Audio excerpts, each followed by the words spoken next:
সুস্বাগত বন্ধুরা, আপনারা দেখছেন ইভা নিউজ 24, আপনাদের প্রিয় চ্যানেল ইভা নিউজ 24।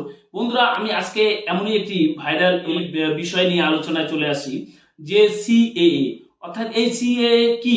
আমরা এখন হাটে বাজারে যেখানেই না যাচ্ছি না, দুটা লোকের সঙ্গে আমরা কথা বলছি, শুধু এই সিএএ অর্থাৎ কেয়া নিয়ে কিন্তু আলোচনা হচ্ছে। অনেকেই চিন্তিত রয়েছেন, বিশেষ করে মুসলিম ভাইয়েরা চিন্তিত রয়েছেন, তারা কি নাগরিকত্ব পাবেন।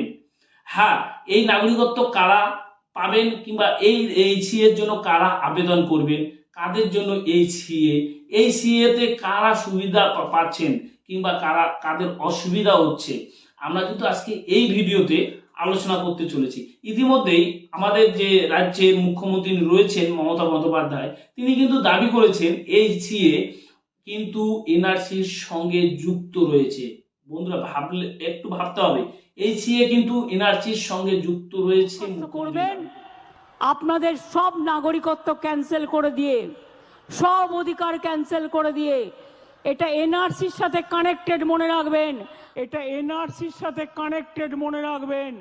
আপনাদের ডিটেনশন ক্যাম্পে নিয়ে চলে যাওয়া হবে। এই দরখাস্ত করবার আগে বারবার ভাববেন, একবার নয় হাজার বার। আমরা মানছি না, আমরা মানব না। হ্যাঁ, তারপরে আমরা যেটা কথা বলবো আজকে, আমরা এই ভিডিওতে আপনাদের জানিয়ে দিব যে এই সিএ কি, এই সিএ তে কারা আবেদন করবেন, এই সিএ তে কাদের লাভ হচ্ছে এবং কাদের ক্ষতি হচ্ছে, আমরা তা একদম ডাটা স্বরূপ আপনাদের প্রমাণ করে দেখিয়ে দিব।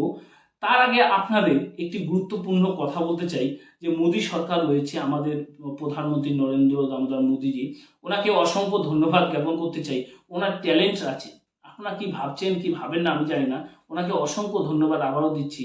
কারণ উনি প্রত্যেকটা নির্বাচনের আগে এমন কিছু নিয়ে আসেন যেটা সাধারণ মানুষ ইলেকশনের আগে কি ভাববে বলুন তো। ভোটটা কাকে দিব, ভোটটা কোন সরকার কতটা উন্নয়ন করেছে, কোন সরকার কতটা প্রতিশ্রুতি, ভোটের আগে যে প্রতিশ্রুতিগুলো দিয়েছে কতটা পালন করেছে, কতটা সঠিকভাবে কাজ করেছে, কোন সরকারকে আগামী দিনে ভোট দিলে আগামী দিনে উন্নয়ন হবে, সেই চিন্তাগুলো সাধারণ মানুষ করবে।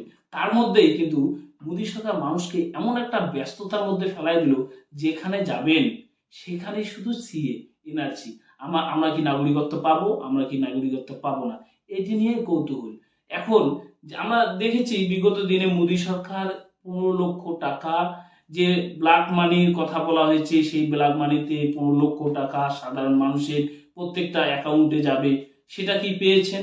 নরেন্দ্র মোদীর একদম নিজের কথা।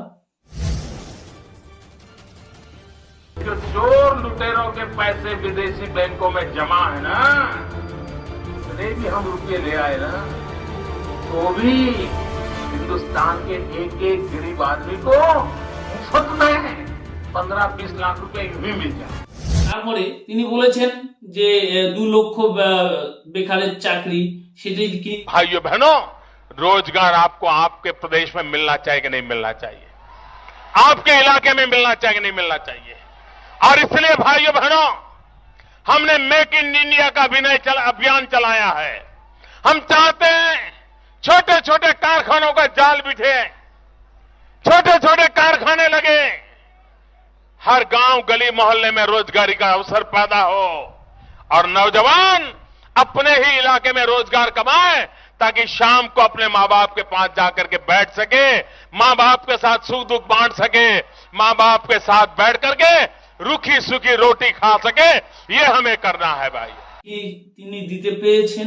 এই যে প্রশ্নগুলো মানুষ যে করবে, তিনি 10 বছর যাবত প্রধানমন্ত্রী হিসাবে রয়েছেন, তিনি কতটা উন্নয়ন করেছেন, এই যে প্রশ্নগুলো করবে, এই প্রশ্নগুলো কিন্তু আর করতে পারছে না। দেখবেন সোশ্যাল মিডিয়া থেকে, নিউজগুলো থেকে সব কিন্তু এই সিএ আর কেয়া নিয়েই কিন্তু ব্যস্ত রয়েছে। কেউ প্রশ্নই তুলতে পারছে না, এমন ব্যস্ততার মধ্যে রেখেছে। ট্যালেন্ট আছে, মানতে হবে।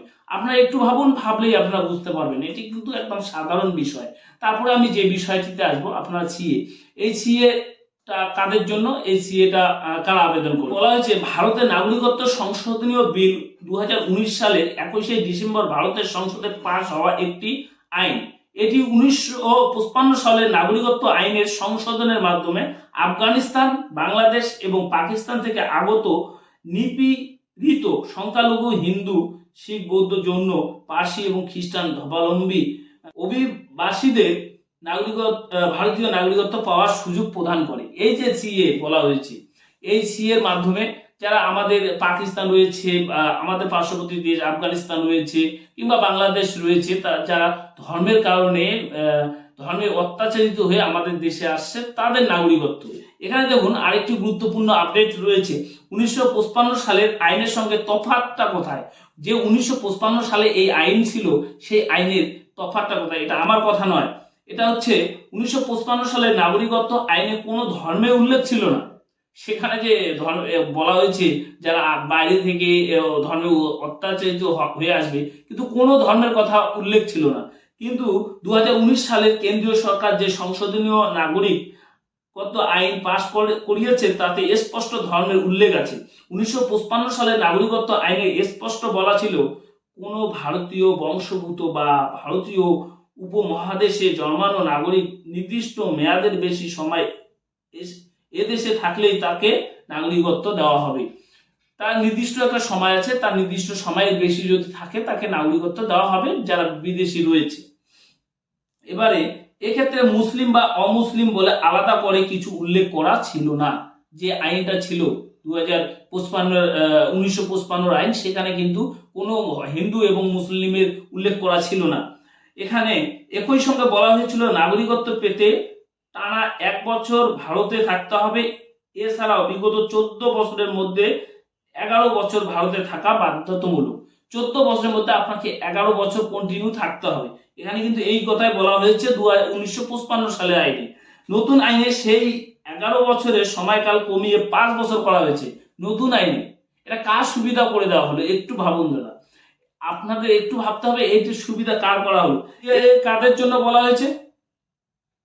2014 সালের 31শে ডিসেম্বরের পর ধর্মীয় কারণে পাকিস্তান, বাংলাদেশ এবং আফগানিস্তান থেকে ধর্মীয় কারণে বিতাড়িত হিন্দু জন্য শিখ, বৌদ্ধ, পার্সি এবং খ্রিস্টান শরণার্থীদের জন্য সিএ। মুসলিমদের কথা একদম বলা হয়নি, আপনার আরেকবার শুনুন। এখানে বলা হয়েছে হিন্দু, শিখ, জৈন, বৌদ্ধ, পার্সি এবং খ্রিস্টান, কিন্তু ওই 3 দেশ বা অন্য কোনো দেশ থেকে আসা মুসলিম সহ অন্য কোনো বিদেশি শরণার্থীদের জন্য সিএএ লাগু হবে না। এখানে তাহলে কি মুসলিমদের জন্য মুসলিমদেরকে বিপদে ফেলা হচ্ছে। এবারে আমি আরেকটি গুরুত্বপূর্ণ, কেন মুসলিমরা বিপদে পড়ছে প্রমাণ দিয়ে দিচ্ছি। এখানে বলা হয়েছে, আপনারা প্রত্যেকেই জানেন কিছুদিন আগে এই যে মোদী সরকার এবং বাংলাদেশের সরকার মিলে যেগুলো ছিটমহল ছিল, সেই ছিটমহল গুলোকে কিন্তু তারা কি নাগরিকত্ব দিয়েছে। সেখানে সেই নাগরিকত্বে কি কতজন নাগরিকত্ব পেয়েছে? 14,864 জন বাংলাদেশি নাগরিককে ভারতীয় নাগরিকত্ব দেওয়া হয়। 14,864 জনকে কিন্তু এই নাগরিকত্ব দেওয়া হয়। তার মধ্যে বেশিরভাগ কি ছিল? মুসলিম ছিল। তারা কি নাগরিকত্ব পাবে? তারা কোথায় যাবে? এটা কিন্তু একটা ভাবার বিষয়। এই যে বিলটা, তাতে কি মুসলিমদের কি সুবিধা হচ্ছে? এটা কিন্তু একদম কিন্তু একটা চিন্তা করলে আপনারা বুঝতে পারবেন। আপনাদের আমি যেহেতু ইউটিউবে ভিডিওটা ছাড়ছি, তাই আমি হয়তো বেশি কিছু সবকিছু বললেই আমার ভিডিওটাকে ডিলিট করে দেওয়া হবে। এবারে যেটা বলা হয়েছে, কারা আবেদন করবেন? 2014 সালে 31শে ডিসেম্বরের আগে আশ্রয় নিয়েছিলেন এবং ভারতীয় 5 বছর করলেই তারা এই দেশে নাগরিকত্বের জন্য আবেদনযোগ্য হবেন না। এবার যারা 2014 পরে থেকে 5 বছর যাবত আছেন, তারা নাগরিকত্বের জন্য আবেদন করবেন। যা এখানে এটাই বলা হয়েছে। কিন্তু যারা ইতিমধ্যেই ভারতীয় নাগরিক, তারা কি করবেন? বৈধভাবে যারা ভারতীয় নাগরিক, তাদের জন্য সিএ নয়, উল্লেখিত প্রতিবেশী দেশগুলি থেকে আসা নাগরিকদের নির্দিষ্ট শর্ত পূরণের ভারতীয় নাগরিকত্ব দেওয়ার জন্যই এই আইন। কোনো ব্যক্তি হিন্দু হোক বা মুসলিম বা অন্য কোনো ধর্মের তিনি যদি আগে থেকেই ভারতীয় নাগরিক হন, তাহলে সিএ কোনো প্রভাব তার উপর পড়বে না। এখানে বন্ধুরা বলা হয়েছে যেটি, যে তারা যদি সত্যিকারে আগে থেকে আছে, তাদের ভোটার কার্ড আছে, তার বাবা মার এখানে জন্ম রয়েছে, তারা এখানে জন্মগ্রহণ করেছে, তাদের সিএ অ্যাপ্লিকেশন করার কোনো কারণেই নেই। এখানে তারপরে কারা আবেদন করবেন, কারা আবেদন করবেন না। প্রত্যেকটা ইলেকশনের আগেই আমরা এরকম কিন্তু একটা করে দেখি যে হুডাট আমরা দেখি কখনো আধার কার্ড বাতিল, কখনো রাম মন্দির, মানুষকে মোটিভটা চেঞ্জ করে দেওয়ার জন্য, মানুষ যাতে সরকারকে নিয়ে ভাবতে না পারে।